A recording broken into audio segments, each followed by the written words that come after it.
एज्युकेशनचं lecture number 3 start करून राहिलेलो आहे.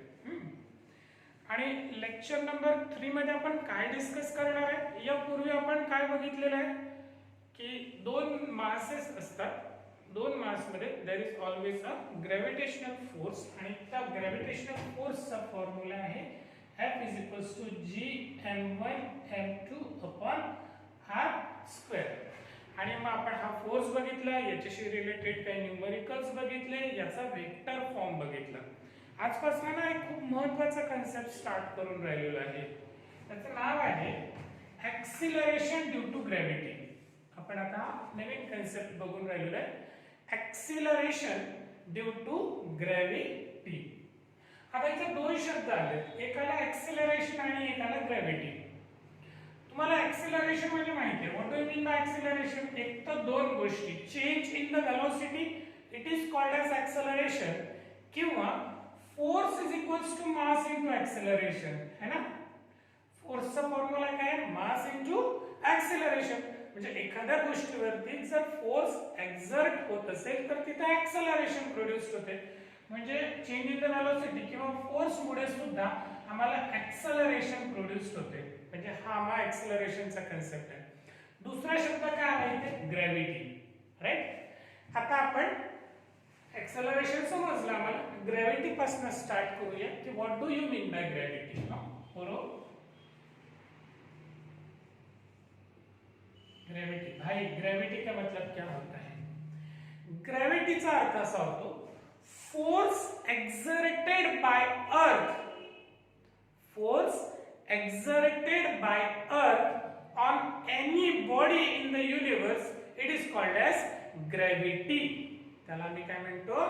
ग्रेविटी. म्हणजे सिंपल आहे, force of attraction due to earth. आपण ज्याच्यावर राहून राहिलो, force of attraction due to earth on any body in universe is called as gravity. तुम्हाला एवढं माहिती आहे ना रे बाबा, ही अर्थ आहे, कन्सिडर करा ही अर्थ आहे.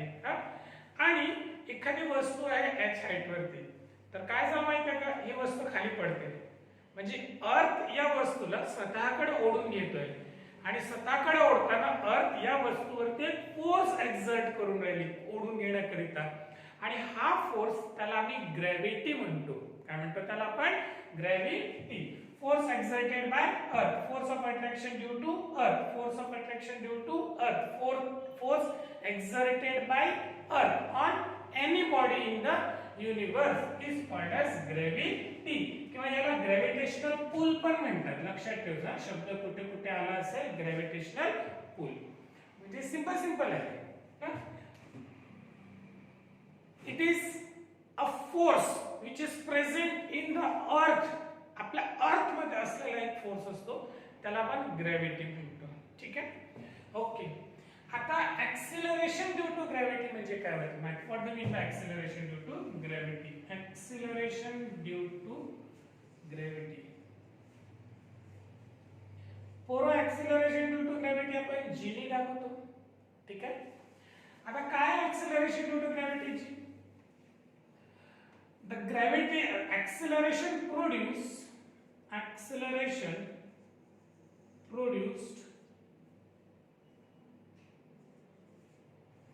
due to gravity alone. Acceleration produced due to gravity alone.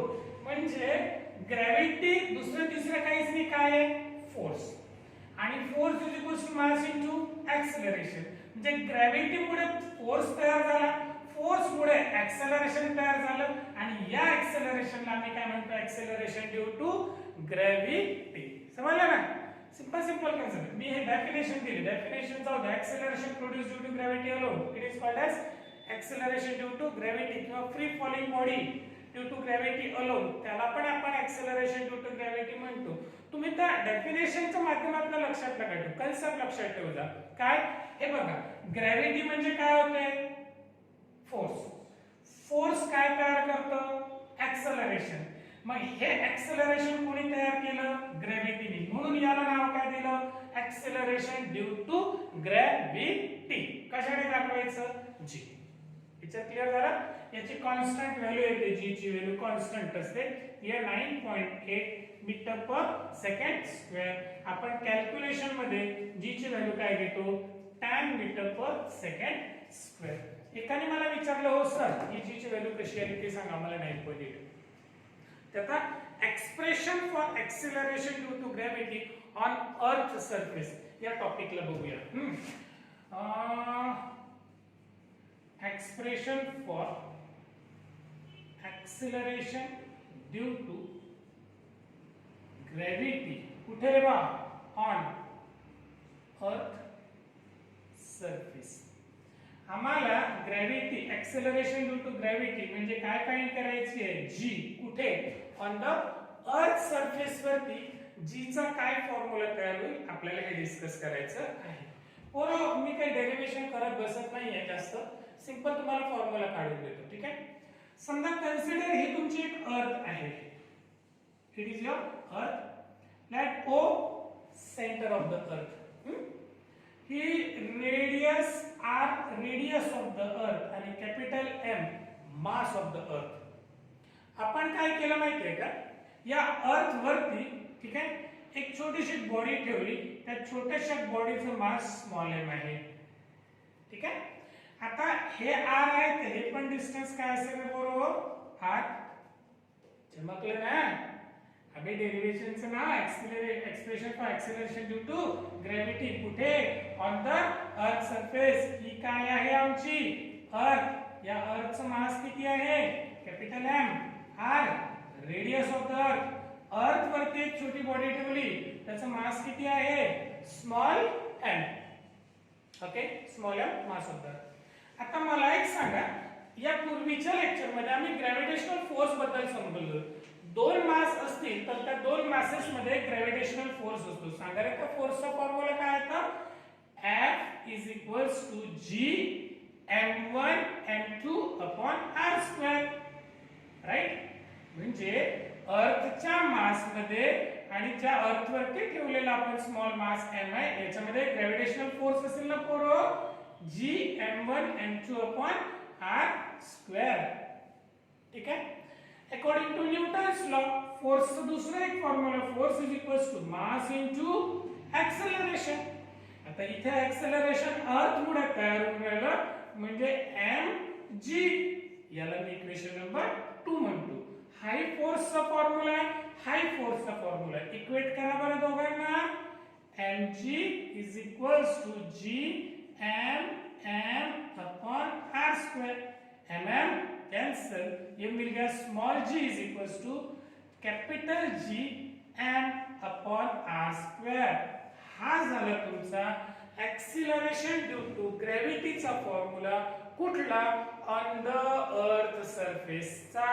काय फॉर्म्युला वाचा? g is equals to gm upon r square. अय चला, g की वैल्यू किती है सांगा? 6.67 into 10 raised to the power -11.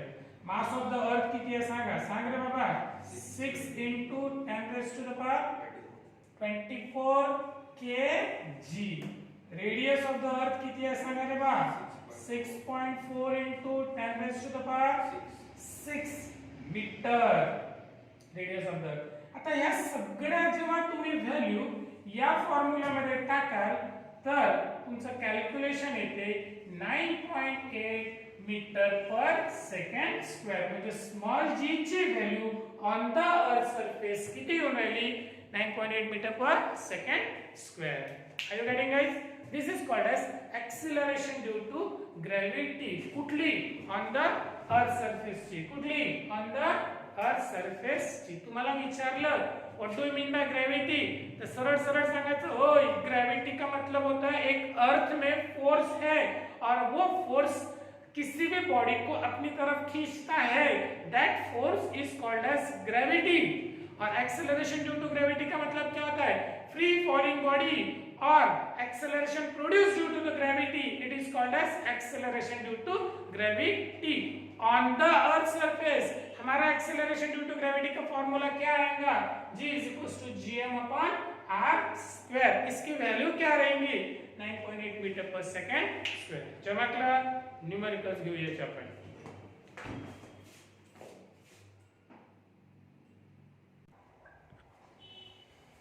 Okay, काही न्यूमेरिकल्स आपण आता बघूया आता एक्सेलरेशन ड्यू टू ग्रेविटी या टॉपिकचे, आणि त्यामध्ये काही नोट पॉइंट्स मला तुम्हाला द्यायचे आहेत, ते जरा नीट लक्षात घ्या। नोट पॉइंट नंबर 1, आपण g चा formula on the earth surface gm upon r square हा डिराइव केला आता, ठीक आहे। और अर्थला आम्ही सॉलिड स्फियर म्हणतो, आणि सॉलिड स्फियर जर असेल ना तर मला हा formula in terms of density कसा काढता येईल बघा, g in terms of density, हा डेन्सिटी रो ने दाखवलं जातं। हे बघा, डेन्सिटीचा फॉर्म्युला काय आहे, mass per unit volume. Therefore मासचा फॉर्म्युला काय होईल, डेन्सिटी मल्टिप्लाइड बाय व्हॉल्यूम। आणि आम्हाला एवढं माहिती आहे, आताच मी बोललो की अर्थला तुम्ही काय कन्सिडर करता, सॉलिड स्फियर। मग सॉलिड स्फियरच्या व्हॉल्यूमचा फॉर्म्युला काय आहे रे, 4/3 पाय r क्यूब। म्हणजे आम्हाला मासचा नवीन फॉर्म्युला काय मिळाला रे, रो 4/3 पाय r क्यूब। एक काम करा, हा फॉर्म्युला याच्यामध्ये टाकून द्या, g is equals to capital G जसा ना तसं कॅपिटल M च्या ठिकाणी rho 4/3 pi r cube upon r square. ये गया तो हमारे पास g का फॉर्मूला आएगा 4/3 पाई रो g r। तर तुम्हाला जर विचारलं पोरो एक्सेलरेशन ड्यू टू ग्रेविटीचा फॉर्मूला डिराइव करा in terms of density of earth, तर फॉर्मूला येतो 4/3 पाई रो g r। याच्यावरून काय सिद्ध होते रे पोरो, या फॉर्म्युलावरून एक्सेलरेशन ड्यू टू ग्रेविटी कोणावर डिपेंड आहे रे पोरो, डिस्टन्स वरती डिपेंड आहे। जी पण कॉन्स्टंट राहणार, मास पण कॉन्स्टंट राहणार आहे, राइट। पण काय बदलू शकतं, फक्त डिस्टन्स होऊ शकते। तुम्ही एखादी बॉडी h हाईटला नेलं ती पुढे येणार आहे, मी जास्त त्याचा टाइमपास नाही करत, डिस्टन्स वरती डिपेंड आहे। आपण ते नेक्स्ट लेक्चरला बघणार आहे, फक्त एवढं लक्षात ठेवा, डिस्टन्स वरती डिपेंड आहे, म्हणजे इन्व्हर्सली प्रोपोर्शनल टू r आहे, ठीक आहे। g 4/3 पाय रो g r डेन्सिटीच्या टर्म मध्ये ते डायरेक्टली प्रोपोर्शनल आहे, आणि या जनरल फॉर्म्युला मध्ये ते इन्व्हर्सली प्रोपोर्शनल आहे। हाय, दुसरी गोष्ट, g इन्व्हर्सली प्रोपोर्शनल आहे, हा। दूसरी गोष्ट, इफ अर्थ shrink by 1%, समजा अर्थची रेडियस 1% नी कमी झाली, अबे समजा म्हटलं पहिले, अर्थची रेडियस 1% नी कमी झाली तर एक्सेलरेशन ड्यू टू ग्रेविटी वरती काय परिणाम होईल ते आम्हाला सांगा। तर त्याचा रिझल्ट लक्षात ठेवा, जर अर्थ 1% नी कमी होत असेल तर then percentage change in g म्हणजे एक्सेलरेशन ड्यू टू ग्रेविटी किती बदल होईल, is equals to 2 multiplied by percentage change in r। जेवढं परसेंट r ने कमी झालं असेल तेवढं मल्टिप्लाइड बाय 2 करायचं, म्हणजे जर 1% नी कमी होत असेल तर ते किती परसेंट नी कमी होणार आहे, 2% नी। डिक्रीज बाय 2%, हे पण नीट लक्षात ठेवा, जर तुमची अर्थ 1% नी डिक्रीज झाली, नॉट डिक्रीज सॉरी, रेडियस कमी झाली, एक्सेलरेशन ड्यू टू वाढेल, विल increased by 2%। समझ में आ गया? अगर हमारी रेडियस 1% से डिक्रीज हो गई तो एक्सेलरेशन ड्यू टू ग्रेविटी 2% से इंक्रीज हो जाएगी।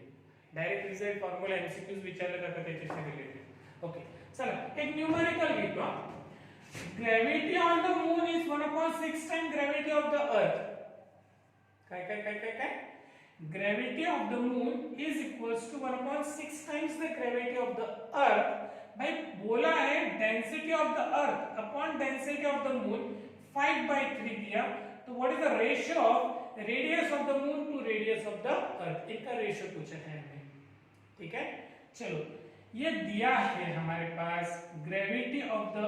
अच्छा g का फॉर्मूला बताओ क्या है. g is equals to gm. अच्छा डेंसिटी में बताओ formula 4/3 pi rho g r.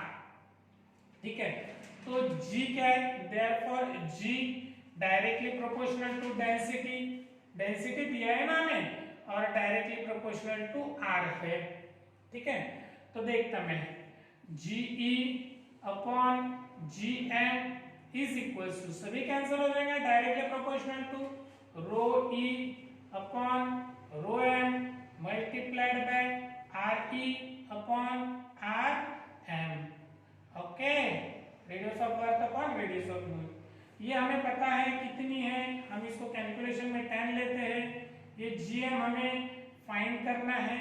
Row E upon rho M कितना दिया है 5/3. RE अपॉन RM, सॉरी क्या पूछा है इसमें, GM upon G, RE upon RM question mark नहीं, शायद मुझे क्वेश्चन करना पड़ेगा उसमें. The moon is 1/4 times that of the earth and नहीं, ये तो सेकंड वाला क्वेश्चन है. Acceleration due to gravity is 1/6 times the gravity of the earth. If the ratio of rho m is 5/2, then what is the what is the radius, इसका ratio पूछा है. तो gm upon ये हमें ready दिया है, ge तो नहीं दिया उन्होंने, लेकिन gm कितना दिया 1/6 टाइम, तो 6 into ge is equals to rho e upon rho m कितना दिया 5/3 multiplied by Rm upon Re पूछा है. ये कैंसर, ये कैंसर. ओके, इसको इधर भेज दो. 6 sin 3 18 18 upon 5 is equals to Rm upon Re. That will be the answer. ठीक है, 18/5 आ होते ना. दिस इज द आंसर आप लोगों को. ये क्वेश्चन में उन्होंने पूछा है कि gravity on the moon is 1/6 time gravity of the अर्थ. तर दोघांचा रेशो सांगा. डेन्सिटी देऊन दिली त्यांनी 5/8. हां 5/8. अर्थ अपॉन मून ची विचारली असेल मग. Moon upon earth 5/18. Okay, GM GE GM 1/6 बराबर तो 6 ऊपर गया.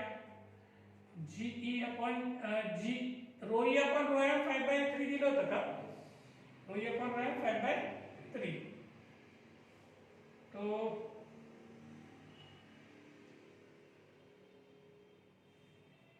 कहाँ गलत हो गया फिर हम लोग. 6 नीचे लेना. ठीक है, GM इज इक्वल्स टू, नहीं ना रे, GM 1/6 टाइम्स GE है ना.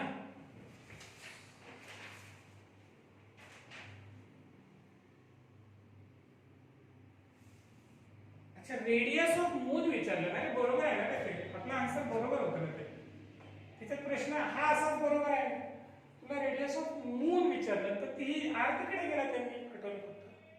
बघ, G upon GM is equals to E upon ρ multiplied by this. G माहित आहे का तुला. नाही. ठीक आहे, GM माहित आहे का. हो, 1/6 times GE is equals to density ρ E upon ρ M 5/3. हे मी RE अपॉन RM घेतलं ना. RM अपॉन RE पाहिजे ना. RE अपॉन RM बरोबर आहे. इथे मी जे घेतलं ते बरोबर घेतलं. RE अपॉन RM हे झालं cancel. 18/5 is equals to RE upon RM. तुला विचारलं RM upon RE is equals to 5/18. Problem बरोबर होता है. ओके, समझ में आ गया गाइस. ठीक है, ये वाला नेक्स्ट क्वेश्चन देखो। Radius of the moon is 1/4 time radius of the अर्थ, मास of the moon is 1/80 time mass of the अर्थ। क्वेश्चन काय पूछा, ग्रॅव्हिटी ऑन द मून। आता मूनची ग्रॅव्हिटी काढा असं त्यांनी म्हटलं मला। अर्थची आम्हाला माहिती आहे, ग्रॅव्हिटी ऑन द अर्थ किती आहे सांगा पटकन, आताच बोलले तुम्ही 9.8 मीटर पर सेकंड स्क्वेअर। चला लावा फॉर्म्युला। ग्रॅव्हिटी ऑन द अर्थचा फॉर्म्युला gm अपॉन हे मास कुठचं घ्यायचं, अर्थचं, आणि रेडियस पण कुठची घ्यायची, अर्थची, डिवाइडेड बाय gm। चला बोला लवकर, g मास कोणाचं घ्यायचं, मूनचं, आणि रेडियस पण कोणाची घ्यायची, मूनची। ये गया ये गया, लगाओ वैल्यूज दोनों की। ge upon gm is equals to me upon mm multiplied by ये स्क्वायर हो जाएगा, ये इनवर्सली प्रोपोर्शनल टू हो जाएगा rm upon re whole bracket square. ge कितना है 10, gm हमें निकालना है, me मास ऑफ अर्थ पता नहीं है सर हमें कितना है, लेकिन मास ऑफ मून पता है सर हमें। मास ऑफ मून कितना है 1/80 times the mass of earth, ये हो गया cancel. Radius of moon 1/4 times the radius of earth upon radius of earth, इसका हो गया स्क्वायर। ये 10 gm 80 मल्टीप्लाई बाय 4 4 जा 16, 16 पंच 80, 5 दुने 10, इकडे पाठवून द्या। gm is equals to 2 meter per second square. Actually ये 2 नहीं आता है, अगर उसको हमने 9.8 लिया तो कितना आएगा, 9.8 लिया तो कितना आएगा, थोड़ा सा कम आएगा ना, 5 1 जा 5, 1.96 मीटर पर सेकंड स्क्वेअर। तो पाराकोट मूनची ग्रॅव्हिटी किती आहे 1.96 मीटर पर सेकंड स्क्वेअर, आणि अर्थची ग्रॅव्हिटी किती आहे 9.8। म्हणजे पृथ्वीवरती जर चालायचं असेल तुम्हाला लोकांना तर इझिली चालू शकता तुम्ही, कारण की इथली ग्रॅव्हिटी जास्त आहे।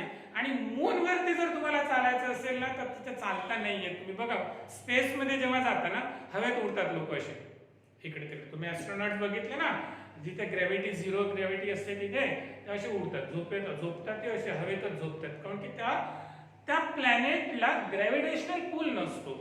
आणि सगळ्यात सेफ प्लॅनेट जगण्याकरिता आपली अर्थ आहे, जिथे ग्रॅव्हिटी 9.8 आहे।